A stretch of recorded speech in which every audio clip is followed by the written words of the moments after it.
existe uma coisa do exagero muito ruim no jogo. Ele está estimulando diretamente dopamina e certos hormônios do nosso cérebro que são viciantes, né? Que tem uma adição muito forte. Como é que o jovem sabe que ele está se viciando? Eu acho que te deixa alerta são as dores, né? Você ter as dores corretas te ajuda muito. Nossa, eu tinha tanta coisa que eu gostava, por que eu não estou mais fazendo isso? Isso é uma dor legal. Tá lá no jogo? É para escapar da dor ou porque tem prazer mesmo? É o imediatismo de escapar da dor. Não é? É que eu imagino. É muito imediatismo. É assim, agora eu preciso disso. O que te tira disso é você perceber, ok, e depois o que fica? Você virar sênior é justamente você trocar a grande dor momentânea por uma pequena dor de longo prazo, né? Você ser sênior é isso. Né? Você perceber que assim, ok, pode doer um pouco agora, mas se eu aguentar, depois vai doer muito menos.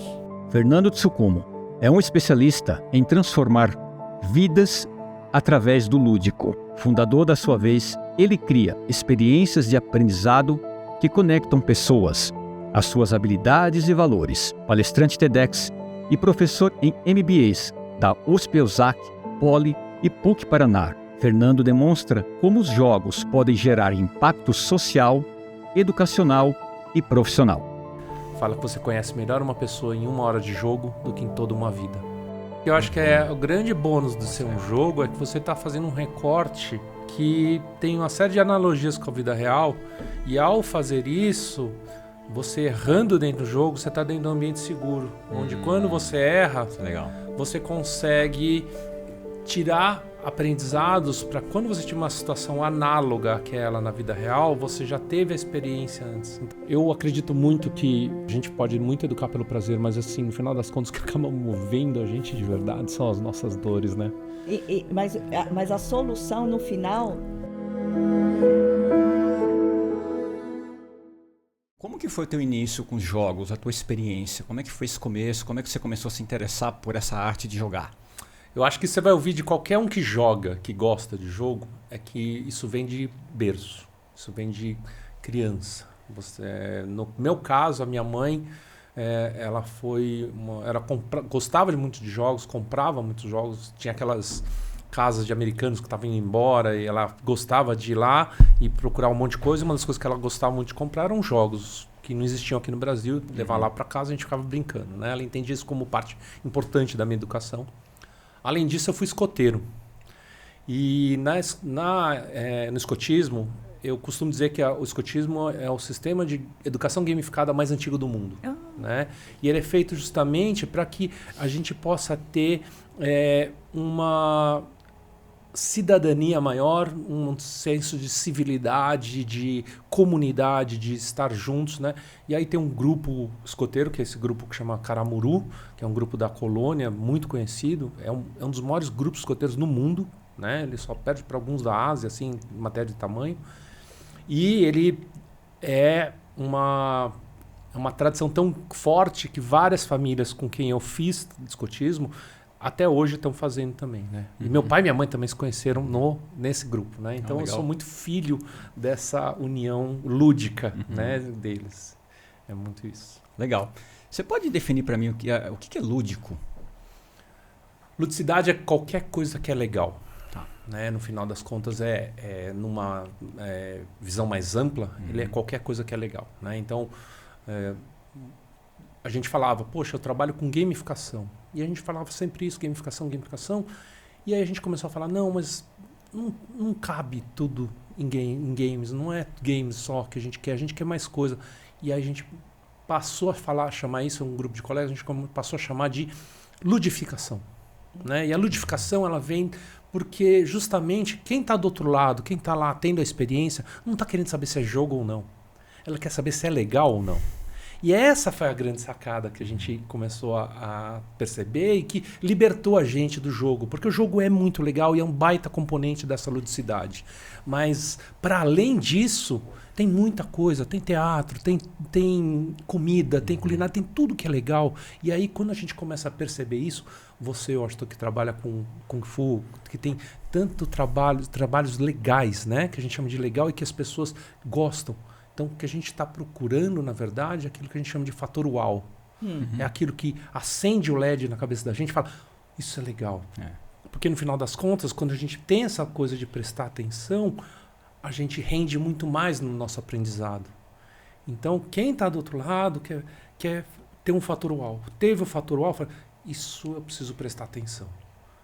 A emoção, ela vem muito a serviço do foco. Então a emoção vem para falar, eu preciso focar nisso, eu preciso prestar atenção nisso porque isso é importante, né? Então são como se fossem LEDs de atenção falando, presta atenção porque isso é muito importante. Eu gosto muito de brincar, de falar que, para exemplificar essa questão da emoção como LED de atenção, né? Quando eu falo duas coisas. Morte do Ayrton Senna, 7-1. Todo mundo lembra todas essas coisas. Né? Então, todo mundo sabe onde estava, com quem estava. Assim, se você tinha pelo menos 10 anos, em 1994, que foi quando morreu o Senna, você sabe e lembra com quem você estava. E é muito maluco isso, né? Porque é uma coisa que não tem assim tanta importância, mas na hora tinha aquele clique da emoção, falando é bem importante. Isso é tão sabido hoje em dia, né, pelos cientistas, que eu já vi músicos que estão ensaiando peças pianistas que estão ensaiando peças super complicadas, que eles precisam lembrar que logo depois que eles fazem um treinamento desses, eles entram num banho de água gelada, que é para dar descarga de adrenalina, porque essa descarga de adrenalina, bioquimicamente, ela ajuda a fixar mais aquele aprendizado. Olha que coisa louca, né? É radical, mas é muito louca, né? Interessante. Você aprende se divertindo, né? Mas aí, Buda, não é uma curiosidade que eu tenho. Porque, por exemplo, a coisa do lúdico, que é o fator uau, ele também depende tanto que chama fator uau, né?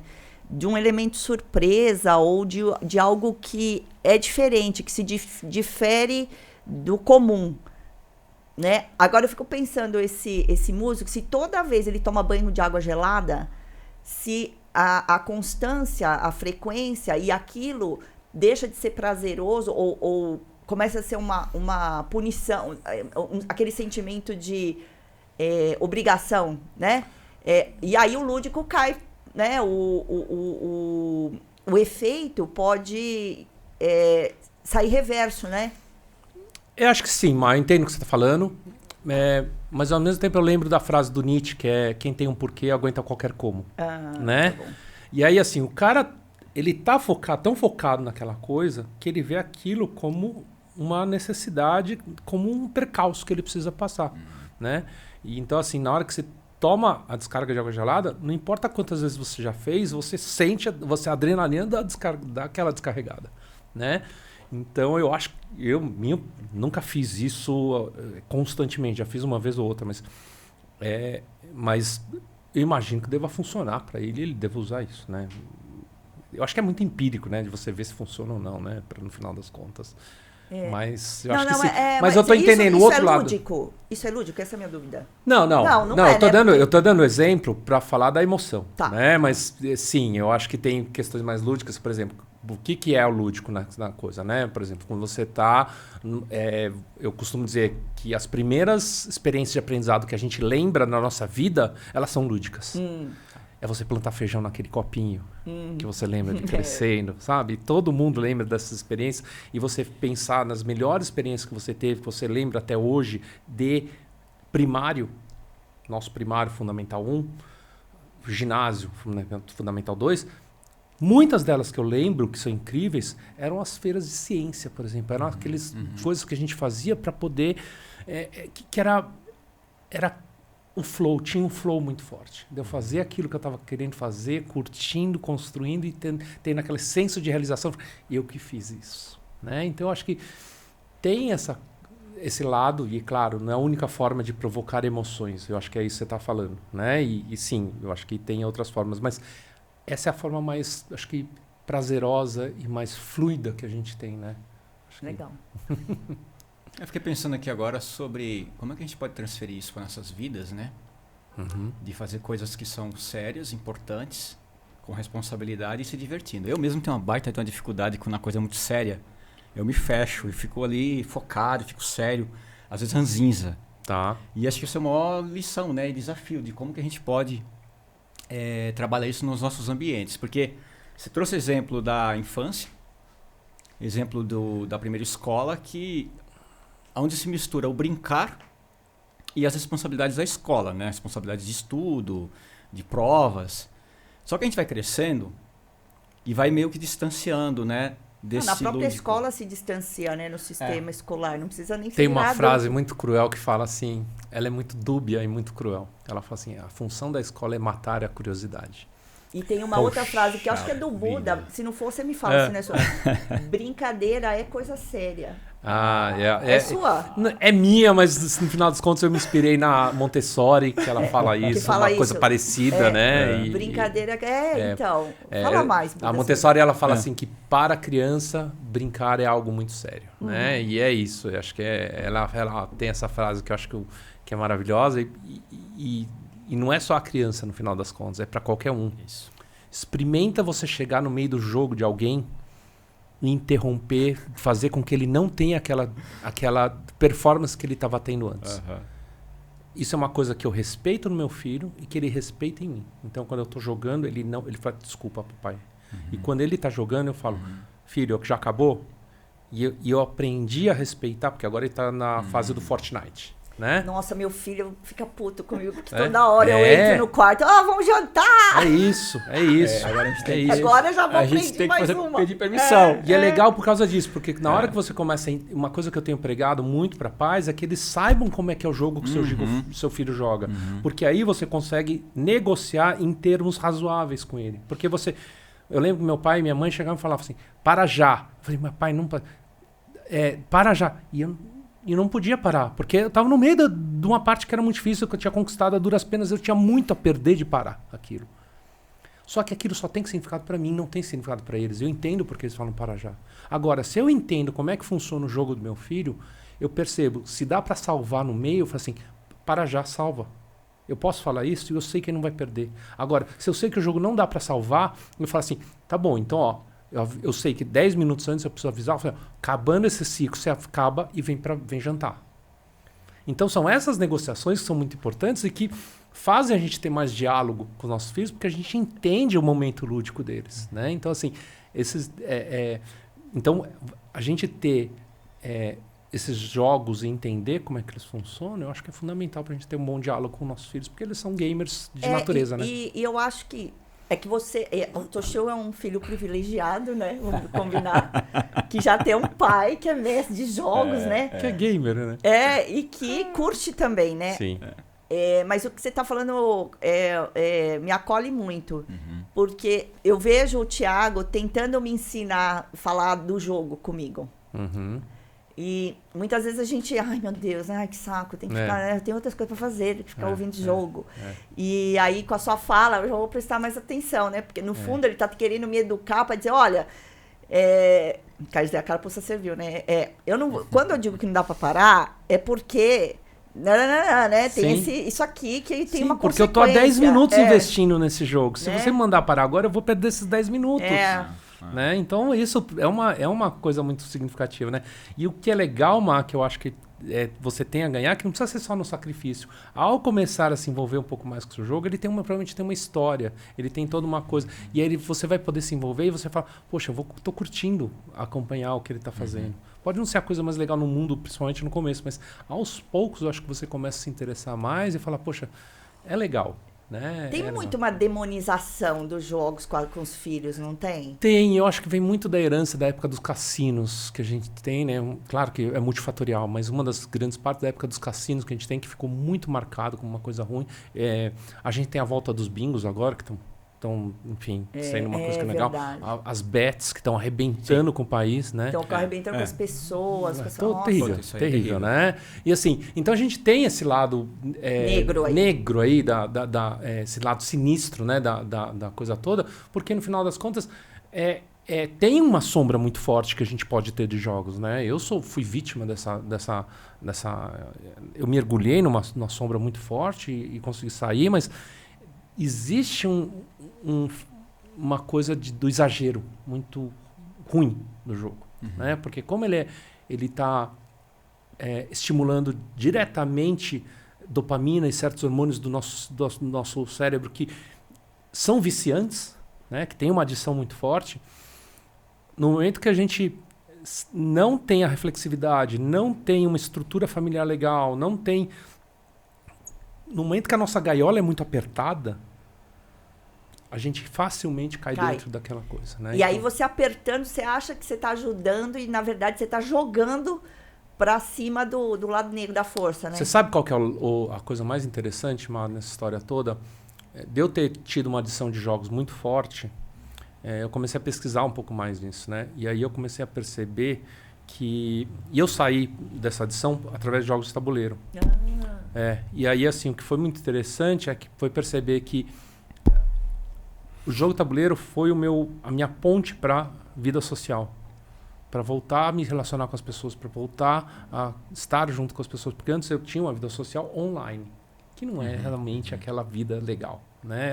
Ela é uma pseudo-relação. Né? E aí, quando eu comecei a jogar jogos de tabuleiro, eu comecei a jogar mais com pessoas. Eu falo sempre que eu saí de jogar qualquer jogo, jogar com qualquer pessoa para poder jogar os jogos que eu queria, para começar a jogar qualquer jogo para jogar com as pessoas que eu queria. Olha, é maravilhoso isso, né? É maravilhoso. Mas e como que foi essa virada, Buda? Eu comecei a jogar jogo tabuleiro. Um amigo me chamou, o alemão. Um grande amigo, assim, um dos melhores amigos que eu tive. Ele faleceu, inclusive, há 2 anos atrás. Jura que ele faleceu? Ele faleceu. Você conheceu ele, né? Ele faleceu de ataque cardíaco.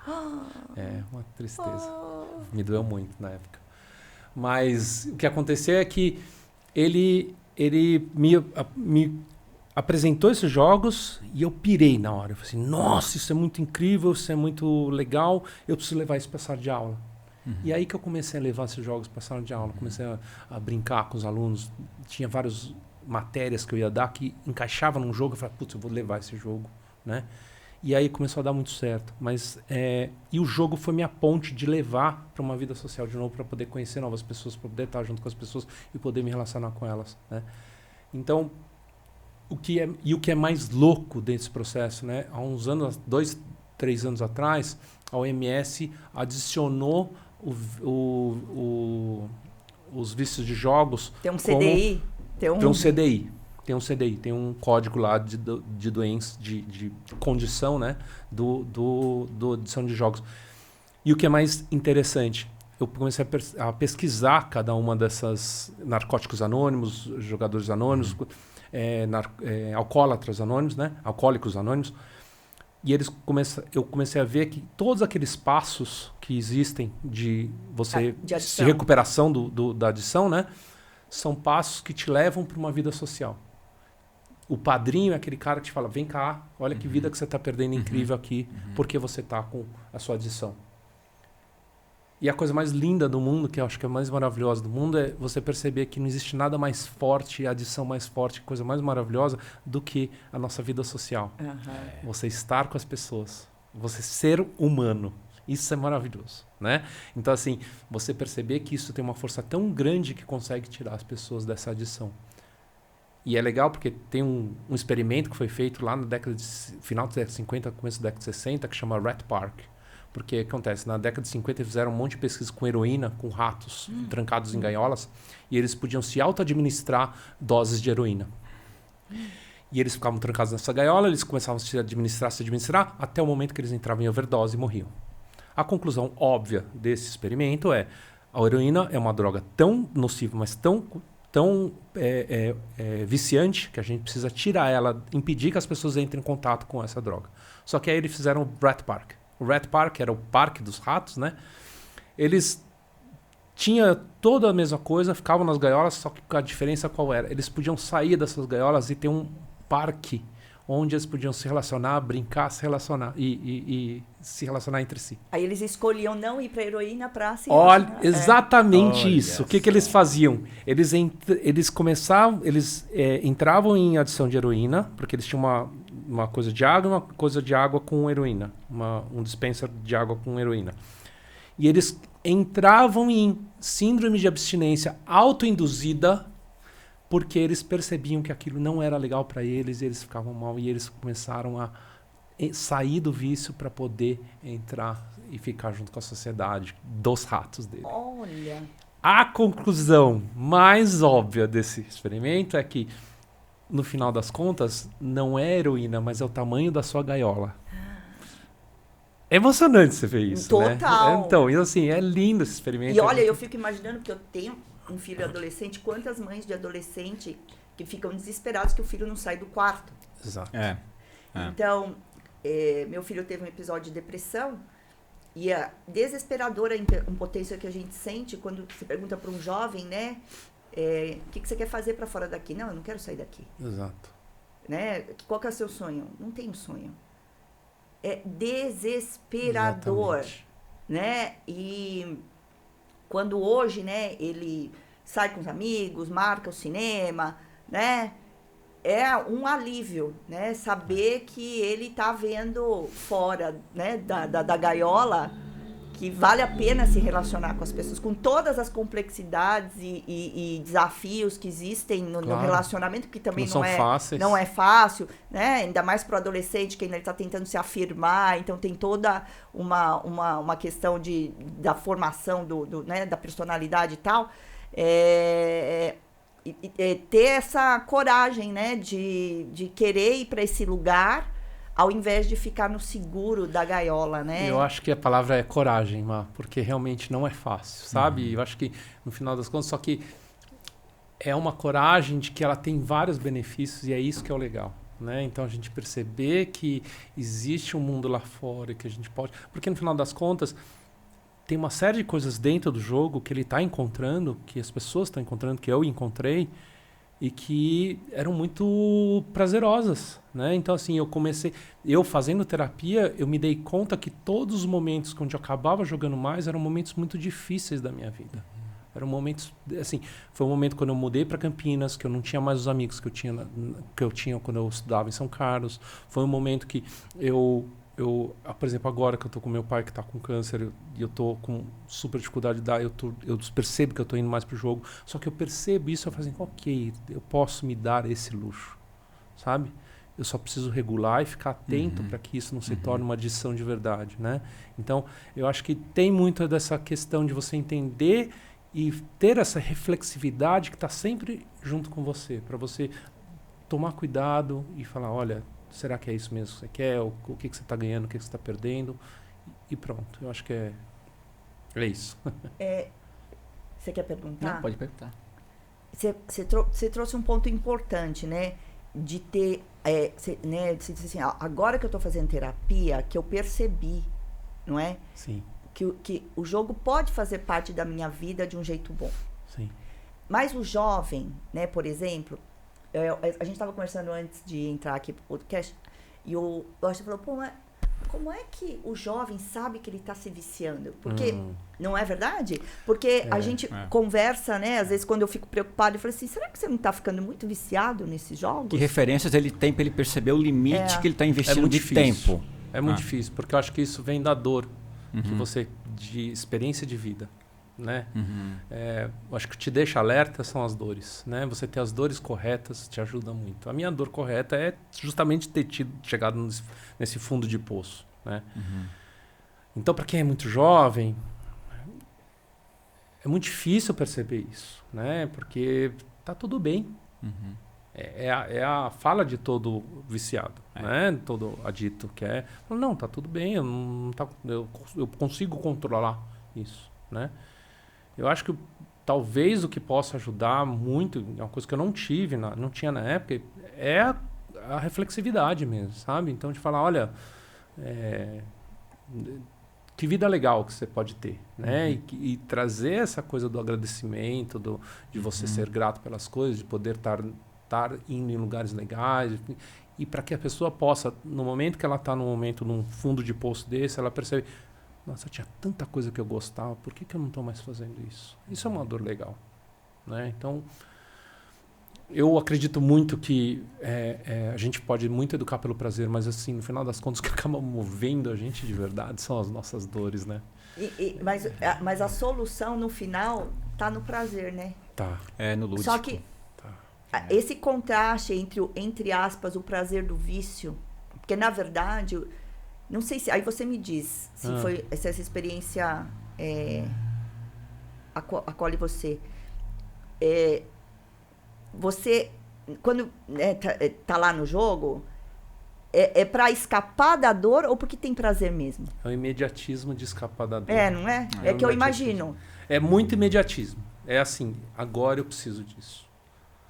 O que te tira disso é você perceber, ok, e depois o que fica? Então, você virar sênior é justamente você trocar a pequena dor momentânea. É o marshmallow. Aliás, a grande dor momentânea por uma pequena dor de longo prazo, né? Você ser sênior é isso. Né? Você perceber que assim, ok, pode doer um pouco agora, mas se eu aguentar, depois vai doer muito menos. Então a gente começa a perceber essas coisas e a gente fala, poxa, então tá bom, eu posso ser um pouquinho, posso aguentar um pouco. Quando eu tô com muito trabalho, janeiro é uma época que eu não tenho muito trabalho, porque consultor é assim, né? Mas quando eu não tô com muito trabalho, eu falo, tá bom, eu vou jogar, que tá tudo bem, que eu tenho tempo. Agora, quando eu tenho um trabalho, a primeira coisa é, não, você não vai jogar, você vai trabalhar, e quando você tiver trabalhado, aí sim você pode se dar um prêmio de jogar. E eu acho que é essa coisa que também você estava falando, né? De como a gente criar esses ciclos, né? Eu acho que é isso. As pessoas têm criado seus ciclos muito fortes. Então, não sei se vocês viram, tem medalhas que são vendidas na internet que vêm personalizadas com o cumprimento de certas tarefas. Elas estão se dando, as pessoas estão se dando medalhas por cumprir certas tarefas. Por exemplo, 5 mil quilômetros, 5 mil metros. E aí vem escrito 5 mil metros naquela medalha, a medalha é linda para você pôr no peito. Por quê? Porque a pessoa fala assim, essa é a minha meta, eu vou chegar em 5 mil metros, quando eu chegar, eu recebo essa medalha. E ela se autopremia por isso. Então, assim, a gente se a gente aprender a fazer esses ciclos onde a gente consegue ter certos objetivos e se premiar por esses objetivos, ajuda a gente a correr para frente, a gente a querer andar mais, né? Então, assim, criar nossas próprias cenouras. Você sabe que lá na The School of Life, onde eu dou aula, a gente tem uma aula de autogerenciamento, vou colocar mais essa dica. Boa. Que é quais são as coisas do ambiente, né, que você pode criar para gerar o estímulo do lúdico, do prazer. Você mesmo, né? Totalmente. E aí, Buda, eu me lembro das oficinas que eu participei com você, né? E que eu acho incrível, e uso até hoje, né, em várias coisas, né? Para dar aula e Claro. tal. Essa engenharia, né? Entre aspas, que tem todo um software atrás na hora que você gera um jogo, para que se torne prazeroso, né? Então, antes de fazer a tua oficina, eu achava que eu tinha que ser uma puta psicóloga para poder entender como é que chega nesse lugar. Mas é mais simples, né? Basta a gente entender que a gente é ser humano, né? Porque às vezes a gente se espelha na teoria para se entender, né? Mas na hora que você olha você mesmo, você começa a entender que o outro é bem parecido em algumas coisas, Eu acho né? legal, mano, porque a teoria vem para explicar a prática. Então tem que partir da prática. Né? Então, assim, eu lembro que eu tive esse insight há muito tempo atrás, quando eu estava tentando fazer uma pós lá na educação, num pessoal de educação não formal, que é a área que eu adoro, né? Educação não formal, então, como você aprende em espaços não escolares, né? E aí, eu lembro que a menina tinha acabado de voltar de Toronto, no Canadá, e ela tá falando dos museus de lá. E aí a gente perguntou, quantos pedagogos tem? Não, eles não têm nada. Eles não têm. Eles vão fazendo e vai ficando... E eram museus incríveis. E aí eu falei, caramba, o que eu estou fazendo aqui? Por que a gente precisa teorizar tanto essas coisas? E aí a gente foi ver o que eles faziam, que é a coisa mais incrível, que eu acho que essa é a parte que me cativou tanto, né? O design de experiência de aprendizado. Eu não preciso saber tanta teoria. É claro que ela dá arcabouço e dá base para muita coisa, dá repertório, é muito legal. Tá? Eu não estou tirando o mérito disso. Mas ela não pode ser a base da coisa. A base é a prática. Porque aí, no final das contas, o que eles faziam? Eles observavam se as pessoas estavam sorrindo, se elas estavam interagindo. É focado no usuário. A partir do momento que a gente foca no usuário, fica legal, fica bom, fica eficiente. E aí sim você pode revestir aquilo com uma série de conteúdos que você quer trabalhar. E essa é a coisa mais incrível do mundo, porque o que acontece? Teve um jogo que foi lançado um pouco antes da pandemia, chamava Gloomhaven, tá? Que ele é um marco nos jogos, porque ele foi lançado no Kickstarter. É uma caixa de 10 quilos de jogo. É enorme. E editora nenhuma topou lançar. não, a gente não vai lançar isso, Porque, isso nunca vai dar imagina, certo, isso não vai vender, isso é muito arriscado, blá, blá, blá, blá. O cara ficou uns bons anos desenvolvendo esse jogo e ele era jogador de RPG. Só que ele fez esse jogo e foi desenhando, de acordo com o que as pessoas falavam, ele foi desenhando o jogo, foi fazendo coisas, foi mudando, foi mudando, foi mudando. Ele nunca tinha feito o jogo, nenhum jogo expressivo. Quando ele lançou, foi o jogo mais vendido do mundo. Até hoje, se eu não me engano, é um dos jogos mais populares do mundo. 10 quilos de Com 10 tudo, quilos. Com tudo aquilo. Depois disso, um monte de editora foi atrás de Como é jogos que é de o caixas nome? com 10 quilos, chama Gloomhaven. Gloomhaven. É um RPG, ele não é um RPG per se, ele é muito mais jogo de tabuleiro, mas ele tem um cenário de RPG. E é por isso que fez tanto sucesso também, né? Então ele acabou se tornando um jogo dos mais populares do mundo porque o cara focou no usuário. Porque ele falou, poxa, isso é isso que as pessoas querem. Eu vou correr atrás disso. Então quando a gente faz... Por isso que, e aí assim, me perguntam muito, qual que é a diferença do design de aprendizagem para o design instrucional? Parece a mesma coisa. E no fundo, tem muita sobreposição. Só que eu gosto muito mais do design de aprendizagem porque é focado no usuário e não na instrução que eu estou dando. Percebe que é sutil, mas é significativo? Ou né? seja, porque na instrução, tipo, você faz uma engenharia das regrinhas e o usuário tem que aprender as regras, né? Então, o Dixit é meio assim, né? Porque a regra é muito ridícula. Na verdade, o centro do jogo não tá na regra. Tá né? Eu até queria que você falasse um pouco do Dixit, da origem primeiro, que é muito incrível. Sim. E que também é um jogo que ficou mundialmente conhecido. Super sucesso. E vou até abrir, porque é uma obra de arte, o Dixit, né? Aí tem as cartas, mas se você quiser ir contando... O Dixit, eu acho que ele é incrível porque ele é um dos poucos jogos, ou da linha de jogos, ele lançou uma série de outros derivados, mas onde o mais importante que você precisa ter é empatia. Isso é muito louco, né? Você tem um jogo de empatia tão forte, né? Por quê? Porque no final das contas você dá uma dica sobre essa carta, você dá uma dica e você tem uma carta que você usou para dar essa dica. E os outros vão ter que pegar dentre as cartas deles a melhor carta para aquela dica que você deu. E aí a gente mistura tudo, esconde e abre para todo mundo ver, para que as pessoas votem na carta que elas acham que é a correta.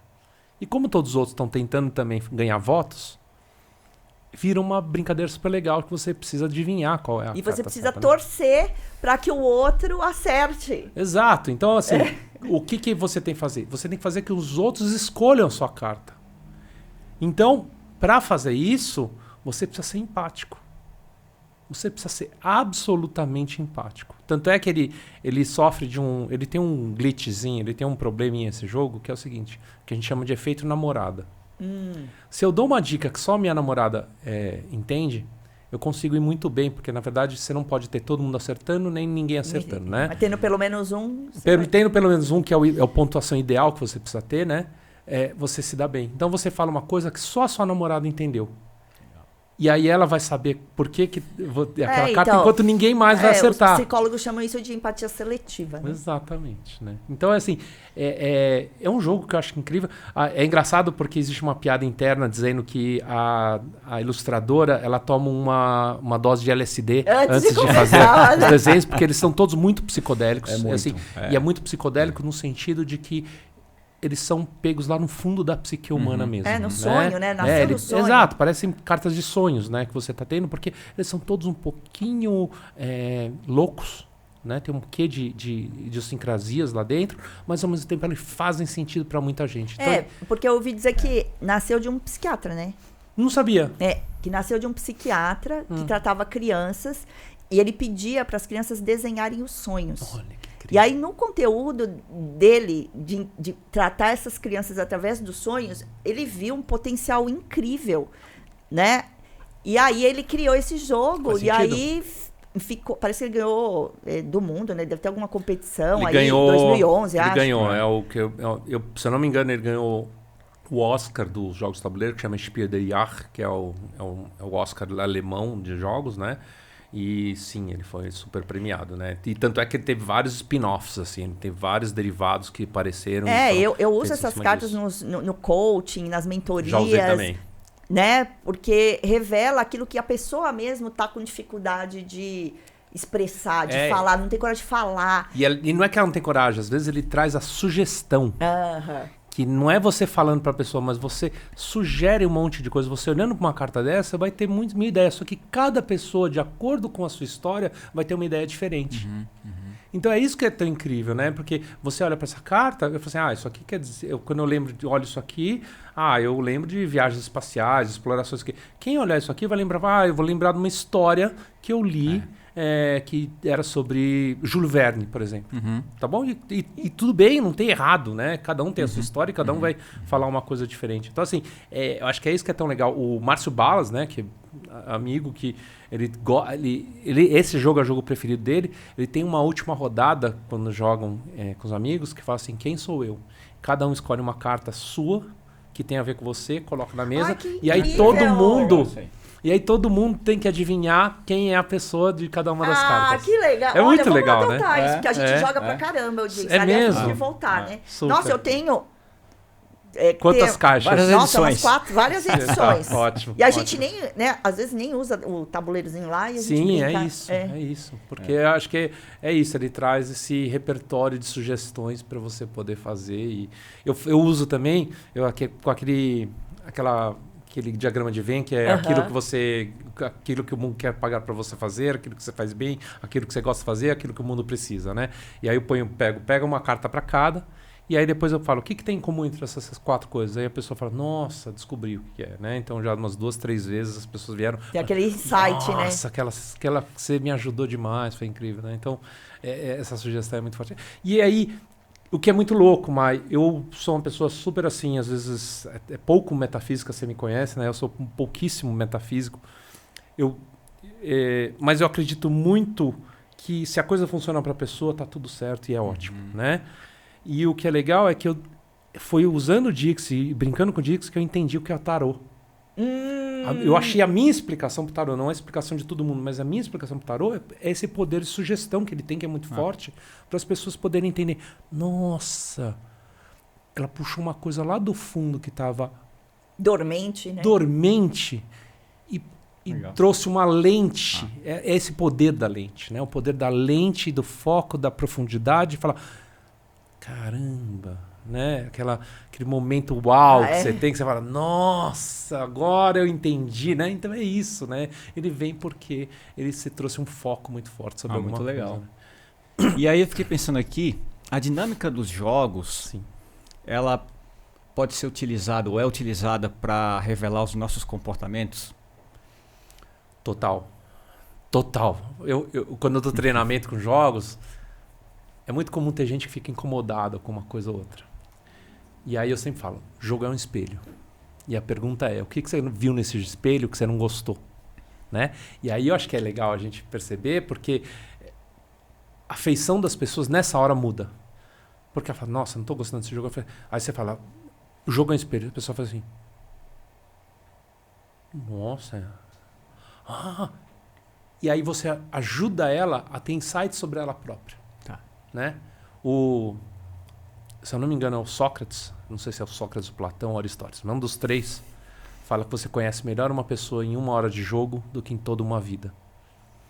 Tem um exagero aí, mas eu acho incrível essa frase, porque eu já tive situações de jogo que eu falei, meu Deus do céu, olha essa pessoa. O tímido que se revela, né? E assim, pro bem e pro mal. Pra luz e pra sombra. Porque eu olho pra pessoa e falo assim, meu Deus, que pessoa sinistra, eu não quero mais lidar com ela. E aí eu vejo a pessoa, nossa, fulano cresceu. Quantas vezes em futebol você fala um jogo de coletivo, a pessoa, fulano cresceu, ficou um gigante. Ou mesmo em Kung Fu. A pessoa que é super retraída, super assim, vai no Kung Fu, vira um mestre. Isso. Não é isso? Então, assim, essas coisas que a gente percebe o poder que esse lúdico tem de criar papéis para as pessoas que elas se encontram e falam, nossa, isso sou eu. né? Então, assim, a gente o tempo todo tá lá mantendo aquelas coisas estancadas. No jogo, muitas vezes, Talvez a gente seja dá o vazão contrário, para né, isso. Buda? Talvez os papéis é que reprimem a essência que a pessoa Também. é, e aí emerge. Dependendo do papel, sim, Né? claro. Dependendo do papel, os próprios papéis vão reprimir, mas às vezes também tem certos papéis que oferece e que a pessoa abraça e fala assim, nossa, isso sou eu também. Buda, eu lembro de uma das experiências que você foi meu parceiro, né, lá na GE? empresa, na GE, na Uhum. empresa que eu trabalhei, a gente brincou lá com o Forbidden Island, né? Tá. E foi interessante essa experiência porque a gente queria aumentar o engajamento daquelas pessoas como time, porque elas haviam recém chegado de diferentes áreas e precisavam ser uma equipe. Foi na TLSV, não foi? Não, Lá no Sul? Não, esse foi quando você me chamou. Tá. Da GE foi quando eu te chamei. Ah, já fiz Ilha Proibida lá também, não lembrava. Fez. Tá. E aí eu me lembro que a gente colocou, né, as pessoas tem um objetivo de que assim a ilha vai afundar. E aí as pessoas têm que criar estratégias em conjunto, só que os recursos, eles são limitados e algumas pessoas têm visões dos recursos possíveis, né? O grande dilema do jogo é os objetivos urgentes versus objetivos cruciais, né? E aí o que acontece é que as urgências vão surgindo o tempo todo, e se você ficar cuidando só das urgências, você vai perder o jogo porque você não vai dar conta dos cruciais, né? Então é grande dilema, e eu acho que é super atual, né? Cada vez mais é assim, né? E aí, mas não tem um lance, me corrija se eu estiver enganado, que faz tempo, não sei se eu me Bora. lembro corretamente, aí você me corrige. Mas uma coisa que me chamou, ou pelo menos que ficou esse sentimento em mim, né? Quando eu fiquei de observador, eu não joguei. Mas que as pessoas elas tinham que tomar decisões. Sim. E na hora que ela vai tomar decisão, é sempre a ambiguidade entre o que eu preciso salvar no meu papel versus o todo. E eu não tenho a informação exatamente das outras pessoas para tomar a melhor decisão naquele momento. Isso é o ambiente corporativo Sim. escrito, Claro, né? claro. Eu não tenho todas as informações. Eu tenho a minha meta pessoal. Eu tenho a minha agenda. Eu tenho a minha agenda, eu tenho os Exato. meus recursos e eu vou ter que decidir entre utilizar o recurso para aquilo que eu sou medido versus para o que é mais importante, que talvez eu não saiba exatamente o que é, não é?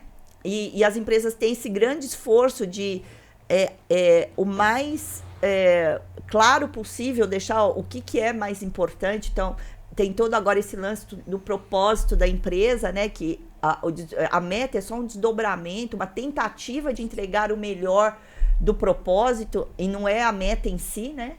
Mas é muito difícil de você, de fato, no sistema, para desdobrar isso até chegar em cada indivíduo que eu conecto aquela vírgula que eu coloco na planilha no propósito da organização. Uhum. E aquela vírgula pode fazer muita diferença. Como é que o micro fica a serviço do macro, né? Que eu acho que é isso, né? E aí, eu via no semblante das pessoas essa tensão, né? Putz. E aí, e o pior depois, né? Falei, puta, errei. E Tá que bom, afundando o negócio! e que bom que a gente erra, né? Porque eu acho que o grande bônus de ser um jogo é que você está fazendo um recorte que tem uma série de analogias com a vida real, e ao fazer isso, você errando dentro do jogo, você está dentro de um ambiente seguro, onde quando você erra, Isso é legal. você consegue tirar aprendizados para quando você tiver uma situação análoga àquela na vida real, você já teve a experiência antes. Então, num exemplo muito simples, se eu perder todo o meu dinheiro no banco imobiliário, a minha conta de banco vai estar intacta. Mas ali mostra muito sobre só que eu como já eu gerencio vivi a o dinheiro, dor, né? já vivi a dor de ter feito maus negócios, de ter feito más decisões e ter perdido todo o meu dinheiro, né? Eu lembro que o filho da minha prima, recentemente, ele perdeu todas as cartas de Pokémon dele, porque ele levou na escola e os amigos dele se aproveitaram disso. E a minha prima, muito sabiamente, falou, filho, paciência. Em vez dela ter ido lá e resolver e peitar a direção e criar o E na escola, ela falou, filho, paciência, porque ela entende que aquilo é a dor certa que ele precisa. Legal. E ele nunca mais levou as cartas de Pokémon na escola. E quando levou agora com os amigos, ele toma muito mais cuidado com essas cartas para fazer as trocas, porque ele deu um monte de carta para os amigos. que talvez nem fossem tão amigos assim, né? Então, assim, no final das contas, eu acho que a gente ter essas situações lúdicas, elas viram uma escola para a vida que não tem preço, né? Então, eu acho que a gente poder levar jogos para as crianças, para adolescentes e para os adultos, tem oportunidades de aprendizado escondidas lá dentro que são incríveis e acima de tudo, elas são personalizadas. Porque cada um vai ver as cartas do Dixit da sua maneira e vai ter os seus insights, né? Então, o que eu costumo fazer quando a gente vai fazer esses treinamentos, eu não fico lá dando palestra, eu faço perguntas. Porque eu acredito muito nessa coisa do de dentro para fora. É a sua história. O que a sua história conta em relação a isso que você fez? Por que você agiu dessa maneira? E qual foi o grande insight que você teve que vai virar a semente que vai te levar a se desenvolver daqui para frente? Né? Então, o que a gente fala é, eu não vou fazer nenhuma grande transformação, a gente vai plantar boas sementes, porque se tiver um adubo legal, isso vai crescer e vai se transformar numa coisa legal. E aí é muito legal, porque tem o Ilha Proibida, por exemplo, né, que os dois, o objetivo maior é pegar os tesouros e ir embora da ilha. E o objetivo urgente é não deixar a ilha afundar. E a ilha está afundando num ritmo cada vez mais rápido. E aí uma montadora que eu trabalhei e dei o Dixit, né, um ano depois eu falei, você virou meme aqui. Eu falei, mas por que eu virei meme? Ele falou assim, porque toda vez que a gente está cuidando só do urgente, ele falou assim, a gente só está cuidando para que ele não afunde, não é isso? Quer dizer, virou uma coisa que ficou na cabeça deles, quer dizer, é uma semente... Isso é o lúdico, né? Isso é uma semente muito bem plantada pelo lúdico, exatamente, né? E eu fico super feliz, porque, poxa, que legal que a gente conseguiu o nosso objetivo, que era plantar boas sementes, e agora eles têm esse ponto de atenção para cuidar. Buda, que legal que você trouxe esse ponto, porque no corporativo, né, é muito difícil você vender que você é um plantador de semente. Porque no final, porque todo o que mundo eles querem é a árvore. É a árvore, exatamente. Que é o fruto da árvore madura, encaixada, se possível, cortada para eu comer. Não é assim? Mastigada ainda. Mastigada. Então, eu, né, como consultora também há algum tempo, mas já tendo sido do outro lado, né? E eu sei o quanto que é difícil você vender um trabalho. Você depende muito do gestor ou de alguém que realmente acredita no seu trabalho para te vender lá dentro. Exatamente. Porque senão não rola. Se ele tiver que convencer que, olha, nós vamos plantar semente, uma hora vai brotar. Exato. É muito difícil essa narrativa. Só quem já participou e que, né, deu o salto de fé, né, que acaba virando um multiplicador, né? Sim. Como é que você está vendo isso hoje? E principalmente depois da pandemia, né, que acabou indo tudo para online e tal. Como é que foi essa de pós-pandemia para você? É tão engraçado, né? Porque às vezes, assim, tem um passo até atrás disso, que é os diagnósticos. Verdade. Os diagnósticos são mal feitos, às vezes, né? Eles não eles não estão tomando decisões porque eles precisam de mais assertividade. Aí a pergunta que eu fazia, mas eles têm os valores claros de que são para tomar essas decisões? Eu falei, tem, eu acho que tá lá, não sei o que. Eu falei, quais são? Escrito, aí manda aí eu PowerPoint falava, quais são? Eu falei, não sei. Eita. Aí eu falei assim, olha, desculpa falar, mas vocês não sabem? Provavelmente seus colaboradores também não sabem. E seus colaboradores não sabem, como é que eles vão tomar boas decisões? Então, assim, não é assertividade que eles precisam. 99% das vezes o diagnóstico está errado. Né? Exato. Então, assim, tem essa coisa, para começar, o diagnóstico está errado. E aí, depois que a gente precisa chegar... Eu acho assim, onde que a gente consegue se vender? Porque a gente está vendendo, no final, a gente está vendendo experiências. A gente não está vendendo treinamentos, né? A gente está vendendo experiência. Como é que a gente vende experiência? A gente tem que fazer amostras grátis de vez em quando. Mostrar certas coisas. E a amostra grátis não é necessariamente você fazer grátis, mas é chamar uma pessoa para fazer aquele treinamento que você já estava dando para outra pessoa. Né? E essas coisas eu acho que não é fácil, sabe? E hoje em dia é o que as pessoas mais querem, é ter as experiências para saber se é bom ou não. Porque no final das contas é isso que pega mesmo, né? Do lado delas estão certíssimas, né? Mas eu acho que é isso. E qual é o lado bom também? O outro lado, né? É difícil de entrar, mas uma vez você entra, é difícil sair também. Né? Porque a pessoa fala, nossa, é isso aqui é animal, não sei o quê. a pessoa realmente compra a sua ideia e vira sponsor sua, né? Então, acho que tem esses dois lados. Assim, sim, é difícil de entrar, né? Eu acho que para qualquer consultor, inclusive, né? É difícil entrar. Mas para gente que trabalha com experiências nesse nível, ter um fator uau faz com que a gente tenha mais recorrências também.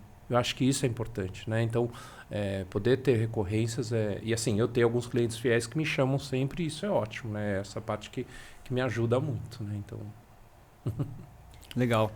Eu fiquei pensando aqui que a gente vive hoje num mundo muito competitivo, onde se destaca muito a importância da pessoa conquistar sozinha, dela ser o herói. Maker. Eu faço Sim. a coisa acontecer.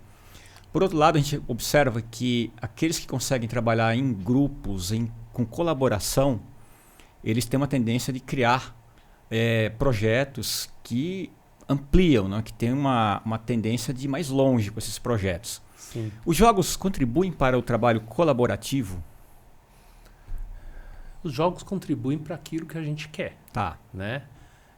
Eu acho assim, eu acredito muito no equilíbrio, no caminho do meio, né? Que, enfim, vocês são mais do que versados nisso que eu, né? Mas essa questão, você tem jogos cooperativos e jogos competitivos, né? Então, é muito interessante você ver que existe espaço para as duas coisas e tem que ter, eu acho, também, né? Eu já vi muita gente da colaboração e da cooperação falando assim, a competição é a semente da guerra. Eu falei, que horror. Né? Se você olha uma Olimpíada, ela é toda competitiva. E olha quantas imagens incríveis e maravilhosas a gente tem numa Olimpíada. Gente da Rússia e da Ucrânia se abraçando. Sabe? Onde você levanta... A gente sabe que na Grécia Antiga se suspendiam as guerras para que se pudesse competir nas Olimpíadas. Então, assim... Caramba, calma, né? Competição geralmente isso vem de pessoas que tiveram más experiências com competições, né? Então, eu acho que assim, eu vim meu jogo de infância era o handball. Eu jogava muito handball e eu gostava muito de jogos de times. Por quê? Porque o time é a colaboração que você consegue ter dentro da competição, né? E aí, eu tinha uma ligação com os meus colegas de time que eu não tinha, porque eu tinha pouquíssimas pessoas na faculdade, né? E se você for reparar, mesmo em guerra, quando você tem tropas e patrulhas lá, essas batalhões, eles se ligam de uma maneira que fica para o resto da vida, né? Então, existe sim um lado muito sinistro da sombra da guerra, da competição. Mas também tem uma sombra muito grande da cooperação. Também. Né? Então, assim, de novo, o problema... A cooperação, né, isolada também gera guerra, né? Porque é o meu grupo contra o seu, né? Sim, né? E assim, e também não dá para você achar que todo mundo vai cooperar no mundo inteiro. Não faz sentido isso. Né? Então, assim, você, em teoria dos jogos, isso é muito claro, né? Quando você tem, quanto maior é o grupo, mais difícil é a cooperação. Porque se um começa a jogar fora das regras, essa pessoa tem uma vantagem incrível. E se todo mundo joga dentro das regras e essa pessoa joga fora das regras, ela vai se dar muito bem. Eu não gosto muito dessa ideia de que o destino vai cuidar dessa pessoa. Não acontece. Essas pessoas se dão bem realmente na vida porque elas trapacearam. Né? Então, assim... Como é que a gente faz para que tenha um equilíbrio entre cooperação e competição? Né? Então a ideia é que ganhar sim, a qualquer custo não. Né? Então acho que a gente mostrar que existe um mundo competitivo aí fora, que as pessoas vão competir, mas que também tem muito espaço para a gente ser colaborativo, para a gente poder estar junto. E que em ambientes de abundância, a cooperação funciona muito bem. Agora, será que vale a pena eu ser cooperativo quando eu tenho um ambiente de escassez muito grande? Você vai olhar em ambientes de guerra, onde não tem comida, não dá para você ser absolutamente cooperativo. Você vai ter que chegar uma hora... Tudo é contextual. Se a gente não tem contexto, a gente precisa ter esse contexto para poder tomar essas decisões. Né? Então, assim, Eu acho que são forças que tem em cada lado. Nós somos seres sociais, nós somos seres emocionais, justamente porque a gente precisa dessa cooperação e dessa colaboração. E da competição. Sim, e a competição vem... É que assim, quando você olha no mundo animal, no mundo dos seres vivos, você tem competição como default. Onde que surge a colaboração? Onde existe uma grande vantagem de você colaborar e porque você vai ter algo a mais. No final das contas, a competição e a colaboração, ela só acontece quando você tem uma vantagem pessoal para isso. Mesmo que a vantagem pessoal seja, eu acredito no mundo maior, melhor. Tá? Mas o fato é que você está vendo a vantagem disso. Né? Tem você que me apresentou, o Yves lá. Jean Leloup? O francês lá. Que ele fala que a melhor forma de você ter colaboração, e eu acho sensacional esse insight, é escassez. Quando você tinha momentos de escassez, é quando você tinha os melhores momentos de cooperação, de colaboração. Eu acredito muito que a cultura da Europa é de colaboração, em oposição à dos Estados Unidos, porque lá eles tiveram guerras constantes. E porque eles precisavam depender um do outro. Por que tem aquele experimento de você oferecer pizza para um morador de rua e ele vai e compartilha com todo mundo? Porque ele sabe que no momento depois ele pode precisar das outras pessoas. Não é porque ele é bonzinho simplesmente. Mas é porque ele está num ambiente onde cooperar faz sentido. E por que em classes mais elevadas, onde as pessoas são autossuficientes, elas cooperam muito menos? Por causa disso também. Porque elas sabem que elas não vão precisar muito das outras pessoas, elas se viram, né? Então, é muito contextual essas coisas, né? Então, quando a gente vai olhar a teoria dos jogos, ela explica muito desses momentos, dessas questões, então é bem legal observar. E aí esse comportamento ele é revelado, né? Quando as pessoas entram nos jogos, por exemplo, você vai lá nas empresas, você joga o jogo lá, joga entre aspas, né? Você põe a dinâmica do jogo. Joga mesmo. E fica de fora olhando. Super. Ou dentro, né? É exatamente isso, Washington. O que acontece? A gente fala que a gente deixa a porta aberta, a pessoa entra se ela quiser. Né? E aí o que a gente faz? A gente dá um jogo e a gente não fala se ele é competitivo ou se ele é colaborativo. Legal. E aí as pessoas, normalmente, o default delas, vamos competir, eu estou competindo contra outra pessoa. Quando as pessoas são mais tarimbadas já de coisa, ela fala, eu posso ajudar o outro pode me ajudar? Já se liga, né? Já se liga, né? E também porque a pessoa já percebeu que tem certas situações que é muito vantajoso ela cooperar. E é isso que é legal, a gente deixa as sementes certas lá e você já vê que a semente já está crescendo quando você vai na segunda vez. Né? Então, eu acho que é muito legal você ver esses comportamentos, porque no final dos contos vira um espelho da pessoa. Né? Você vai em time de vendas, é muito louco. Você vai porque muitas vezes, assim, quem chama a gente são os departamentos, não é a empresa. Aí, assim, time de vendas, eles são tudo faca na caveira, eu quero competir, não sei o quê, me dá 2 que eu te dou 1, sabe? Umas coisas assim, né? E aí você vai com a turma do compliance, eles falam assim, tudo certinho, eles são tudo certinho, eles são tudo planejados, é impressionante. Eu que não sou uma pessoa nada planejada, eu olho para isso, parece uma orquestra funcionando.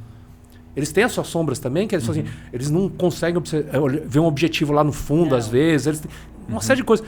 Mas é muito legal você ver como o time se reflete dentro desse jogo, né? Eu fui para uma companhia que eu não posso falar, mas que era um monte de vendedores de uma empresa lá, né? E eles eram da área de saúde. Eles não respeitavam uma regra. Era desesperador. E aí você fala, caramba, olha o que esses caras estão fazendo, né? Era assim, de farmacêutica, gente. Eu falei, como assim, né? Que você faz essas coisas, né? E assim, a gente tinha uma faixa no chão, assim, daqui pra frente não pode passar. E eles pisavam toda hora, o tempo todo a gente precisava falar, gente. Olha. O tempo todo eles tentando dar jeitinho em alguma coisa, porque é essa a mentalidade deles, né? Então, assim, é muito legal e, assim, é muito diagnóstico. A gente dá qualquer jogo, a gente tem diagnósticos muito fortes sobre coisas, e é legal porque a gente chega brifado pelo RH muitas vezes, e aí quando a gente vai dar o jogo, cara, eu não vi isso, você viu? Não vi, né? Eu tenho alguns parceiros, eu falei, não, eu não vi isso que você viu, coisa. E a gente não fala nada para RH, porque a gente não quer confrontar, mas de vez em quando a gente dá uns toques, né? Sutilmente, mas a gente fala, não é esse o problema. O O problema é outro, né? Porque, então, uma das coisas que eu tenho tomado muito cuidado antes, quando eles vão fazer o briefing, é tentar descobrir qual é a história que eles não estão me contando por trás para poder trazer um diagnóstico melhor para que eu possa entrar de uma maneira legal, né? Mas o fato é que quando eu dou o jogo, isso aparece na hora.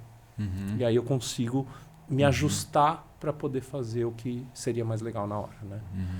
E aí o que é legal, né? A gente fala que a gente traz cavalos de Troia, né? A gente entra pelos motivos errados e sai com a coisa, o diagnóstico correto, com o remédio correto, né? Então, e por isso que isso que o Buda faz, né? Você ser facilitador é uma arte, porque pelo menos na minha experiência, que não é tão grande que nem a sua, é menor, mas na minha experiência, 99% das vezes não sai o planejado. É o improviso, né? Por quê? Porque a gente vem com uma teoria de alguém que bateu uma fotografia ali com as próprias lentes e a gente é a única referência que você tem. Aí você monta o negócio de acordo com aquela referência. Aí quando começa o jogo, né? Que pode ser um jogo ou uma facilitação mesmo, de normal, a coisa se configura de outro jeito. Então você tem que ter uma rápida... é uma competência isso, né? Leitura de cenário pra na hora e não ter pânico. E assim, puta, vai ter que mudar tudo. E você também faz isso muito bem, né, mãe? Eu acho que é isso, essa coisa de... o Alvinho, meu amigo que é palhaço, ele fala assim que eu planejo muito bem e esse é meu plano B. Né? Eu acho que é isso, ótimo, né? Maravilhoso, né? Porque, eu planejo muito bem, esse é meu plano B. O fato de eu ser um bom improvisador não quer dizer que eu não estou planejando. Pelo contrário, verdade. Eu tenho que planejar muito bem para ter uma linha a seguir.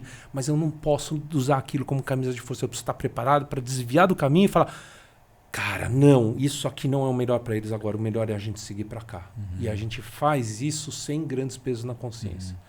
Eu tenho uma parceira que é super estruturada, ela gosta de processo, ela faz 2 reuniões antes para fazer todo combinado de minuto a minuto, não sei o quê.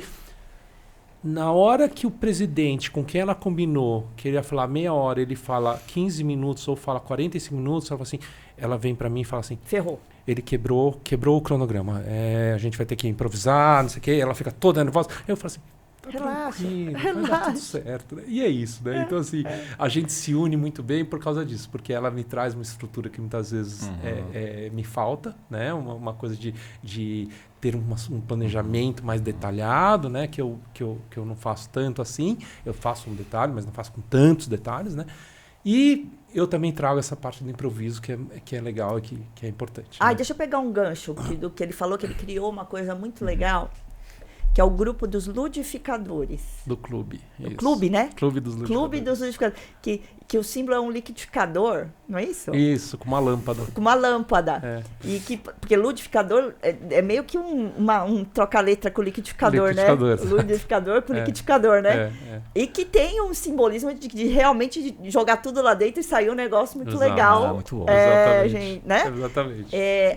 E aí, Buda, o que eu queria... Eu queria primeiro que você contasse do grupo, por que ele surgiu, como que ele nasceu e como é que está hoje essa comunidade. O Clube dos Ludificadores é uma iniciativa que eu tive logo no começo da pandemia, foi em setembro, né, de 2020, e que eu precisava de alguma maneira para poder inovar um pouquinho do que eu fazia, né, e eu fui atrás disso e como eu gostei muito, achei muito legal, eu falei, poxa, eu acho que eu posso compartilhar isso com as outras pessoas, né? E naquela época eu tava cheio de consultor perdido, que eu falei assim, o que eu faço agora no online, né? E a gente começou a trazer uma série de ferramentas, brincadeiras, enfim, uma série de... Imagina, na época da pandemia, a maioria estava acostumada a fazer no analógico. Isso. E, de repente, tinha que aprender no digital a criar experiências lúdicas. Então, o Buda...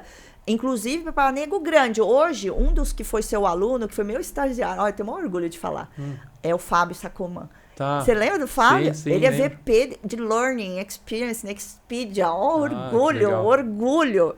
É um cara fenomenal, talentosíssimo, não é à toa que tá lá, mas foi seu aluno. Foi. Né? Ele ficou um tempo lá. Ele ficou um tempo lá, porque, para você ver o tamanho da referência do Buda, né? Chegou o momento em que os facilitadores assim, ferrou, né? E agora? E aí, eu me lembro que ele teve todo um trabalho de mapear várias ferramentas digitais editais e dar oficinas para poder treinar a galera, para que né, as facilitações online não ficassem chatas, né? Essa que é a verdade. E é que é louco, né? A gente teve o auge, assim, no 2021, quando tinha 80 pessoas, né? Agora, depois caiu um pouco, depois da pandemia, achei que ia acabar o clube, só que aí entrou IA na história. E a gente começou a trazer uma série de ferramentas de IA e como lidar, como fazer, como trabalhar. Claro que não foi só isso, mas ela recheou bastante, a IA recheou bastante o nosso conteúdo. E a ideia é muito a gente ter uma mão na massa de cada uma das ferramentas, de ter uma introdução para que eu possa depois seguir sozinho, né? Então, trocou muito as pessoas que estavam, né? As pessoas que estavam na pandemia, várias delas saíram, alguns estão até hoje. E entraram outras pessoas novas que estavam interessadas em ter novas ferramentas, novas caixinhas de ferramenta, um canivete suíço legal, né? Então a gente traz essas coisas para tornar as experiências legais.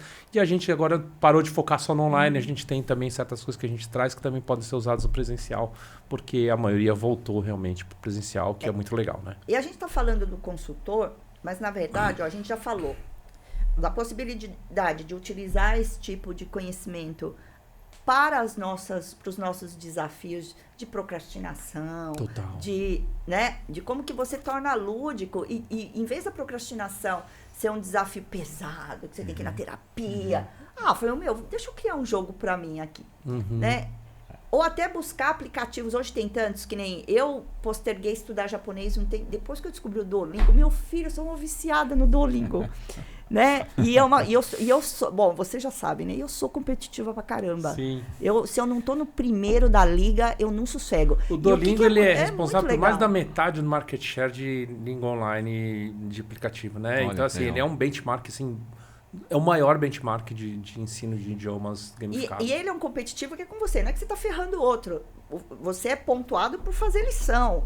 E o que é legal, ele tem uma coisa que eu acho muito interessante dentro de gamificação, que é os desafios autoimpostos. Isso. Ele dá a oportunidade para você subir a sua própria barra.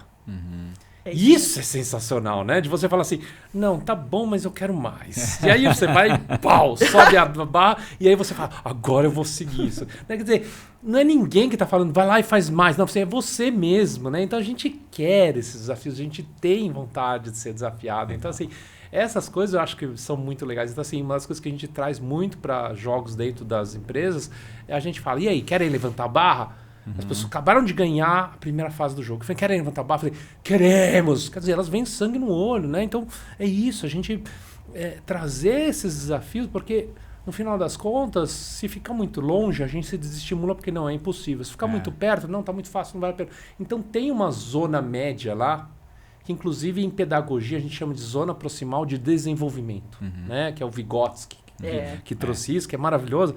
E desenvolvimento proximal. Mas que o Vygotsky criou isso e que é exatamente a mesma coisa. Ele está falando dessa parte que é uma zona que é lúdica e que também o Mihaly lá, que é o de nome pronunciado, que eu não consigo pronunciar, do flow. Ele traz também, ele chama isso de flow. É esse ponto. Então, assim, são 3 teorias falando do mesma região, que é essa região da distância da sua cenoura.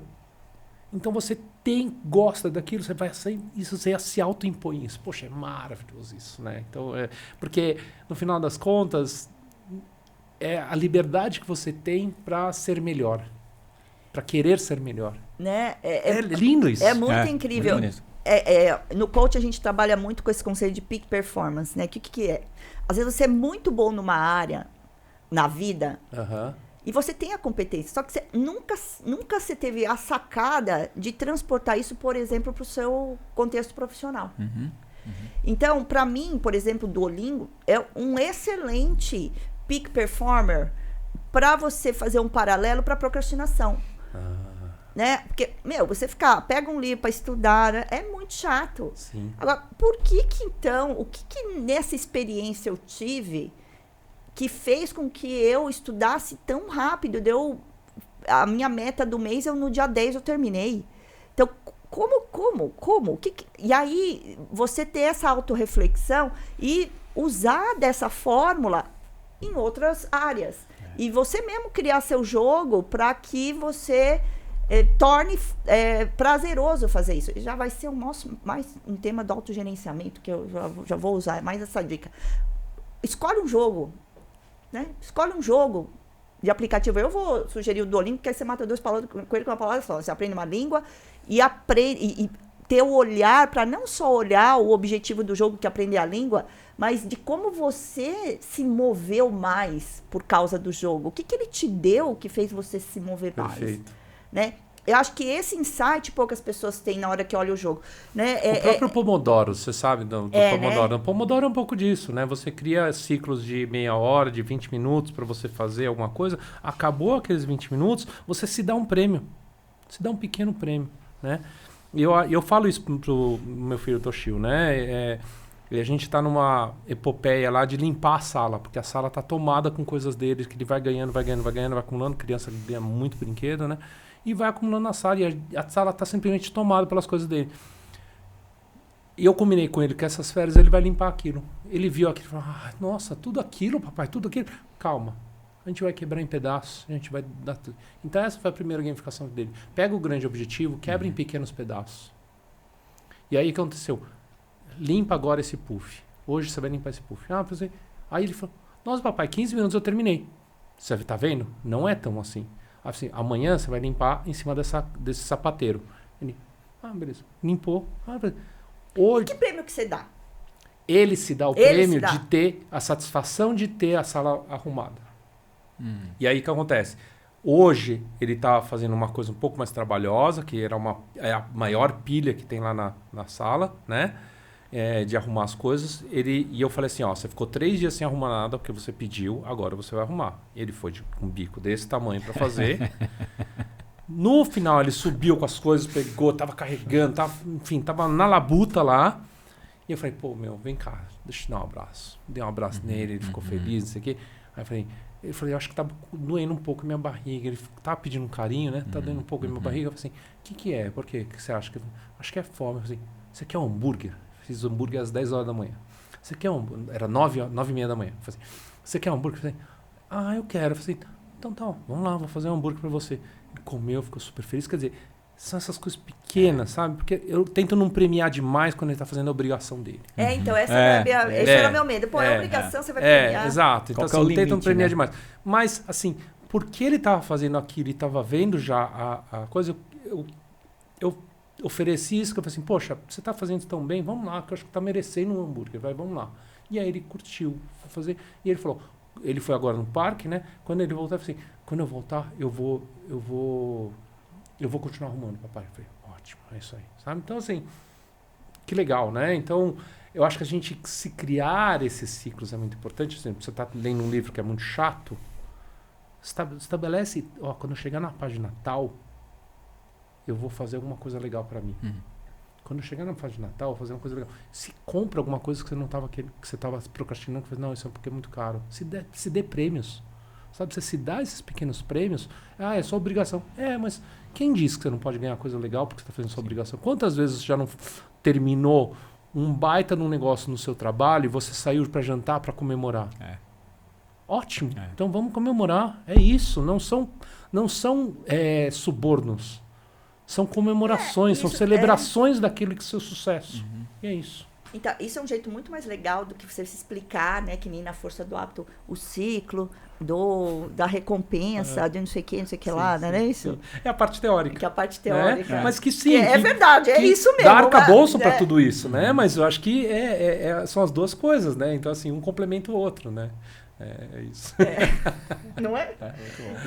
Que é um livro muito bom. Que é um livro muito bom, né? É um livro best-seller, né? A Força do Hábito. Exatamente. Muito bom. Mas, Buda, mais um lado seu que é do professor. Para ajudar o professor, né? Eu acho que na pandemia aconteceu naturalmente, ou, não sei, uma leitura bem de leiga que eu estou fazendo de fora, mas que eu vi pelo esforço dos professores, até pelo que era postado, né, pelos professores nas mídias sociais, né? No sentido de usar mais o lúdico, porque tava muito difícil para eles, né? Você sabe que eu voltei a dar aula um trimestre agora na escola que eu dava aula originalmente. Sério? A diretora me chamou porque ela estava precisando de alguém para substituir a professora que não deu mais para ficar, De né? biologia? De ciências. É de ciências? É. E foi uma delícia, assim. Qual que é a foi idade? Qual que é a faixa etária? 11 e 12 anos. Nossa. Sim, uma delícia. Assim, Nossa, que privilégio desses alunos. E são crianças, assim, que brilham o olho, né? Eu gosto muito da cidade porque brilha o olho. Eles estão, assim... Querendo saber tudo do mundo, né? Ele não tá mais aquela cara de blazer, de falar, putz, nada me importa, né? Então, assim, você dá, eles se empolgam, eles curtem. Então, assim, foi muito legal para eu me enxergar dentro desses 11 anos, 12 anos que eu fiquei longe da escola fundamental, né? Eu me enxergar, o que eu mudei, o que eu fiz diferente, qual é o meu repertório. E eu percebi, assim, como tá mais... Eu não quero tomar cuidado para não falar que é fácil, mas como estar mais fácil você planejar, na parte de planejamento de aula, como está mais fácil. Porque eu entrava na IA e falava, eu quero tal... Eu fiz uma aula de última hora, que eu esqueci, né, pro dia seguinte, uma aula prática de sistema nervoso, em 5 minutos. Eu fiquei assustado com isso, né? Então, assim, tem uma série de ferramentas de AI hoje que são super legais para fazer. E aí o que privilegia não é mais o conteúdo, né? Mas é o modo. E por isso que a IA é tão incrível. E o professor que ficar com medo da IA, porque ele está preso no conteúdo, esse professor vai morrer. Ontem eu estava dando aula de IA para a gestão da gestão escolar da MBA da Exalc, né? E justamente o que eu falo é que, assim, você não vai ser substituído pela IA, você vai ser substituído por alguém que usa a IA muito bem, né? Então, a solução é a gente se inteirar com isso, né? E não para mim, a IA é igual a eletricidade. Quando ela chegou, tinha gente que não queria, ficou meio reticente, falou que era perigoso, tinha muito medo. Hoje em dia, alguém reclama que tem eletricidade, alguém acha ruim. Não, acaba a eletricidade, você fala, o que eu faço sem eletricidade? Daqui a alguns anos, 10 anos, vai ser assim. Se você sem IA, eu falei, eu tô sem IA, o que eu faço? E esse é o grande perigo também, né? O Isaac Asimov, ele tinha um conto que chamava Sensação de Poder, se não me engano. Mas ele, na época, no final da década de 50, quando os transistores estavam saindo, aqueles grandes computadores, supercomputadores, iam para a palma da mão, nas calculadoras, né? E aí o que acontecia é que ele previu que ia ter pessoas que iam perder a capacidade de fazer contas de cabeça. E aí a grande tragédia é que a gente chega hoje na padaria para pagar R$13 com uma nota de 20, a pessoa pega a calculadora e calcula 20 menos 13 Quando não fala, né? Fala... 20 menos 13 na calculadora. Você fala, meu Deus, e aí a IA vai acontecer isso. Você vai ter gente que sem aquilo vai ser incapaz de argumentar, defender, conversar, ser criativa. E essa é a grande tragédia. Então, assim, o desafio que eu coloquei ontem para os educadores o desafio nunca foi tão educacional como é hoje. O cocheiro não virou o motorista. Então, se a gente não ensinar as pessoas a reaprenderem, a se reorganizar, reorganizar seus conhecimentos, a gente vai ter um monte de gente dependente que não consegue mais trabalhar. Não consegue fazer mais nada. Isso é triste, hein? Né? E assim, não é mais no nível do trabalho braçal, está no nosso nível intelectual agora já. Eles estão vendo que agora pessoas sem terem leigas com o uso de IA, elas têm uma performance de 83% em relação ao especialista. Eu vejo um dado desse e falo, caraca! E ainda por cima tem um orgulho nosso que nos impede de ver que isso está acontecendo. Você, não, meu trabalho está tranquilo, eu não vou perder nada para IA. Eu já perdi algumas coisas para IA. Uma das coisas que eu fazia corriqueiramente, eu ajudava pessoas a planejarem suas experiências de aprendizado. Consultores e professores a fazerem suas experiências de aprendizado. Praticamente ninguém me procura mais para isso. Por quê? Porque na IA você consegue isso em 5 minutos, muito mais fácil, muito mais barato. Né? Então, esse ponto eu perdi. Mas eu tenho outras coisas que eu vou inovando, vou trazendo outras coisas e eu vou fazendo. E essa é a grande coisa que nos salva de não ficar obsoletos, né? De estar o tempo todo trabalhando, sendo inovador. Né? Então, como que a gente faz para que isso não aconteça? Né? É se reaprendendo o tempo todo. Aprendendo o tempo todo, e reaprendendo o tempo todo. Né? Essa reformulação dá trabalho pra caramba, mas é o único modo. É a forma de se manter vivo. Aprender a aprender, né? Exato, aprender a aprender. Totalmente. Né? Legal, muito bom. Eu tenho uma dúvida aqui. Você tem um trabalho que você faz com as universidades, né? Sim. Qual que é? Depende da universidade. Tá. Na GV eu dou a aula de prototipagem, de design e prototipagem. A gente tem uma disciplina onde eles fazem um produto do começo até o final, praticamente. Até o protótipo viável, né? Eles montam o jogo? O jogo. Com as regras, com todo e o aí eles processo. apresentam para uma banca de profissionais da área de jogos de tabuleiro. Tá. E aí eu brinco para botar um terrorzinho neles, eu falo que quem vai dar a nota são eles, não sou eu. Eles ficam terrorizados, né? E é legal porque eles trabalham em cima disso muito bem, né? Enfim, você tem trabalho para entregar, você vai ter que entregar. E o outro trabalho que eu faço na Exalc atualmente eu dou aula de IA para gestão da educação, gestão escolar, e dou aula de técnicas de integração de aulas e de dinâmicas para gestão de pessoas. Então, basicamente, o que eu faço é trabalhar uma série de técnicas de como tirar dinâmicas para tirar o melhor das pessoas naquele momento que você quer alguma coisa, né? Então, pode ser você quer tomar uma decisão, você quer decidir um pequeno desfecho, você quer entender qual que é a melhor linha de ação, enfim. Você quer integrar as pessoas, você quer saber o que elas querem saber, enfim, uma série de coisas que a gente faz através de uma série de soluções ágeis, rápidas para fazer, né? E como toda solução ágil é igual o Dixit, né? Dixit é um jogo ágil. Ele na superfície ele parece absolutamente simples, mas por baixo ele tem todo um arcabouço comportamental muito bem pensado, muito bem elaborado, que vai hackear certos comportamentos humanos, né? E eu acho que é isso que é muito legal. Aí eu estou pensando aqui, né, dentro desse processo todo, o que essas universidades estão observando desse comportamento humano que eles estão investindo nesse tipo de experiência de educação, né? E eu sei que você tem um trabalho também muito forte com as empresas.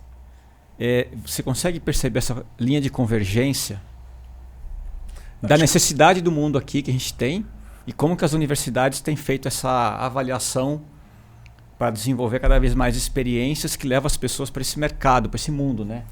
Eu acho que a Mai é muito mais especialista que eu nisso, mas assim, cada vez mais eu percebo que o grande gargalo é humano, né? Então, assim, e o que as novas situações estão propondo para a gente é que muitas empresas estão trabalhando remotamente. Se não completamente, pelo menos parcialmente estão trabalhando remotamente, né? E aí o grande desafio é como é que a gente pode estar junto mesmo separado. Então, muitos dos trabalhos que a gente é chamado é para mostrar, olha, como é que a gente trabalha junto. O que eu preciso fazer para poder trabalhar junto, né? Então, assim, são tantos desafios, né, de comunicação, emocionais, de processos, de uma série de questões que a gente precisa trazer, de objetivos, de focos em objetivos, de uma série de coisas que não adianta eu falar. Não adianta você saber, você precisa sentir isso. Então, uma coisa é eu saber, a outra é eu sentir. E quando eu sinto é que eu falo, agora eu entendi. Isso, para mim, é muito significativo. Né? Porque, por isso que eu falo que tudo vem da prática, porque a prática traz o sentimento. A teoria depois vem o entendimento. E aí eu consigo elaborar e criar muito melhor em cima disso depois. Né? E aí o entendimento também, né, Buda?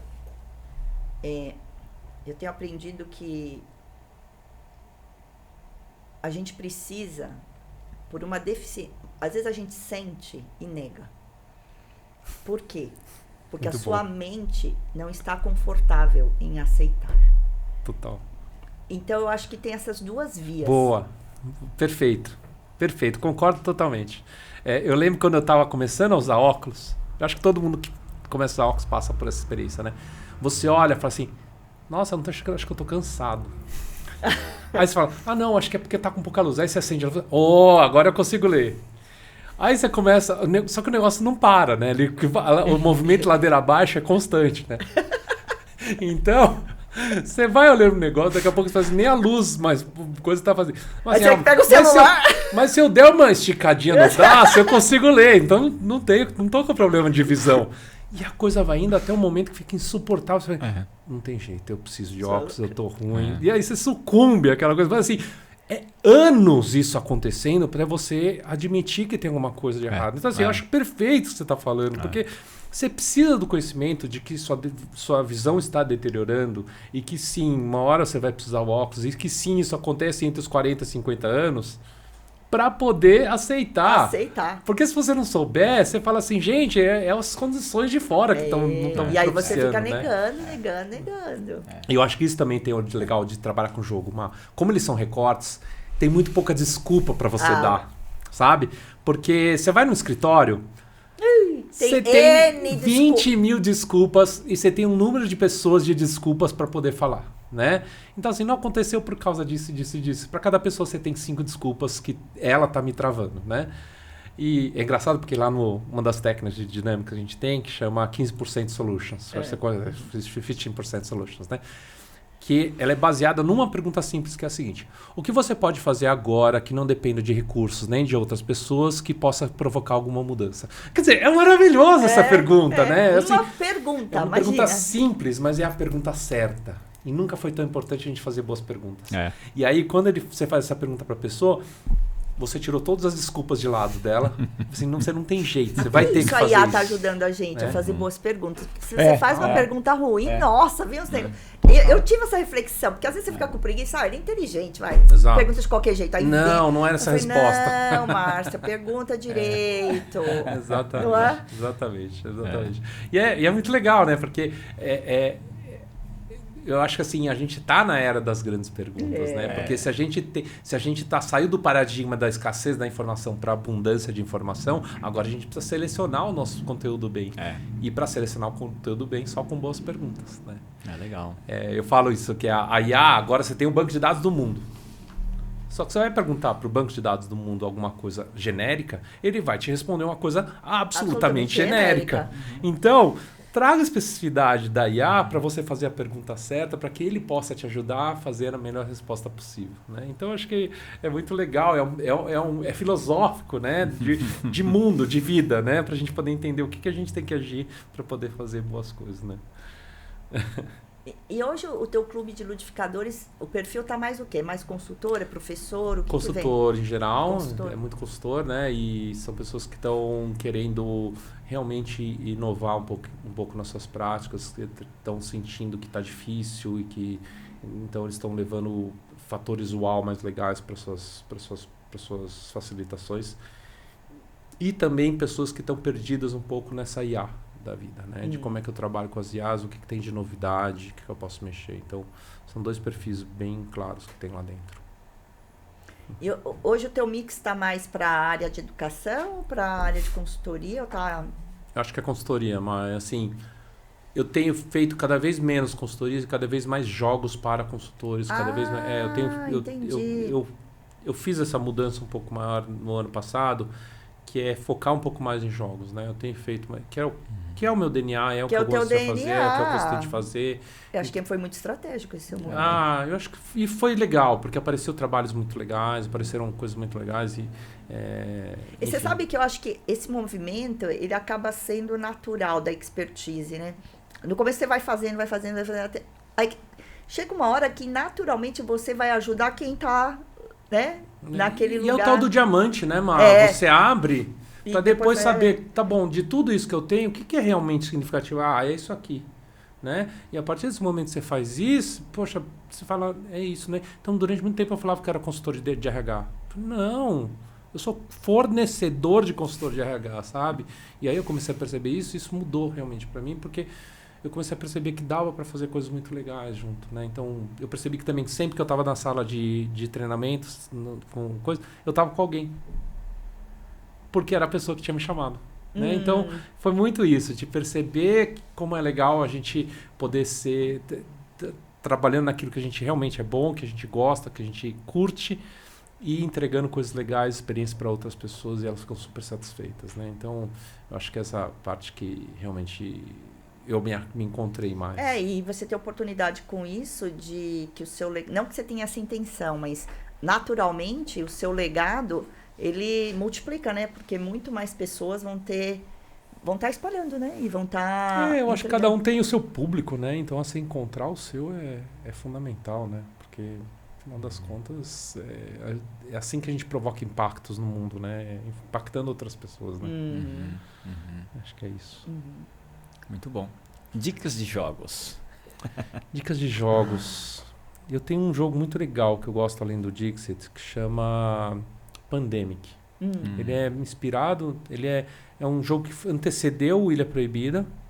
Você está combatendo uma grande pandemia mundial, né? E ele é de antes da pandemia. É antes.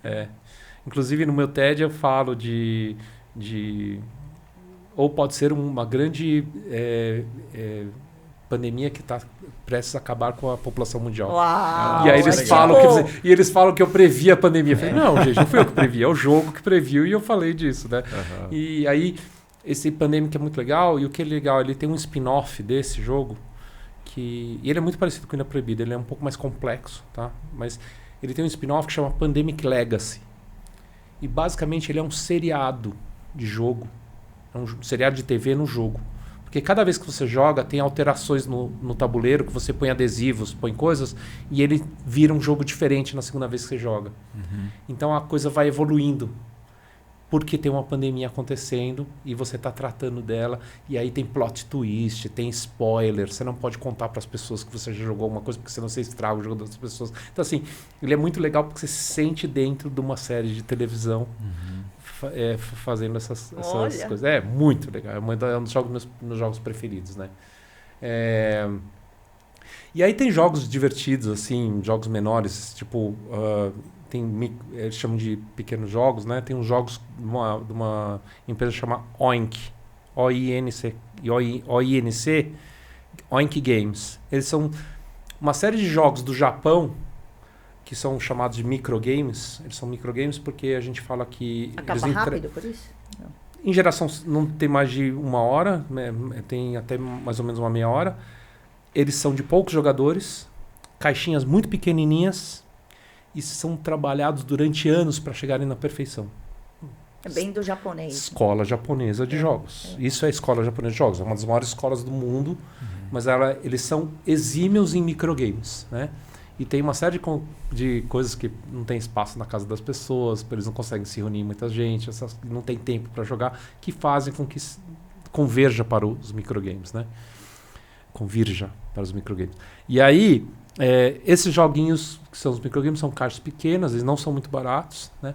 Mas eles são jogos extremamente bem feitos, bem montados, vale a pena pegar algum deles. Qualquer jogo que você comprar deles qualquer um da Oink porque eles fazem uma curadoria muito bem feita de jogos japoneses, né? Então, são muito bem feitos, muito legais. Então, eu tenho ficado meio por fora do mundo dos jogos ultimamente, né? Justamente porque a gente tem trabalhado muito mais com design de jogos cooperativos e menos com levar os jogos para treinamento.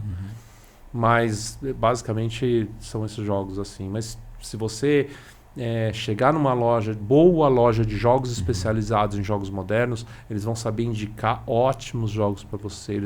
Tem lugares onde você pode treinar e brincar antes para depois falar, poxa, eu gostei desse jogo, onde é que compra, né? E aí eles vão te fazer isso. Além de você ter uma tarde maravilhosa com a família, com seus amigos, você também vai poder escolher jogos legais. Tinha uma no Bexiga, que é a Ludus, que é sensacional. E tinha uma outra no Itaim, né? Tem duas no Itaim. Tem a Joga Sampa e tem a Encounter Board Games, né? E tem... e tem a Bodogami, que fica na Liberdade, do lado lá da FECAP, né? Lá na coisa, chama Bodogami, tem uma comida ótima. E tem um acervo razoável. Ele é mais um bar do que uma luderia, né? Mas dá para jogar muito bem. O foco lá é você jogar também, mas é que a comida de lá é muito boa também, vale a pena. Olha lá. Vale a pena ir ao almoço. Experimentar. Bora, o dia que vocês quiserem eu vou também. Vamos combinar de junto. Vamos mudar. Legal. Então é isso, né? Buda, muito obrigado. Pô, gente, que delícia. Nossa, que delícia, né? Muito bom, muito bom. Na verdade, o que aconteceu aqui foi algo que há anos a gente, né, se prometeu pra gente se encontrar e nem sente que é um podcast, né? A gente bateu um papo. Então, Ai, muito É um obrigada. belo pretexto esse podcast, é um viu? belo pretexto para nossos amigos nos reencontrarmos. E eu vou né? deixar os contatos do Buda na descrição Com do vídeo, certeza, né? e Quem todas quiser as entrar em dicas, contato, todas tá as bom. dicas, né, do ONI, que não sei o que, não sei o que, a gente Isso, deixa ótimo. lá. A gente não fala, ai, equipe.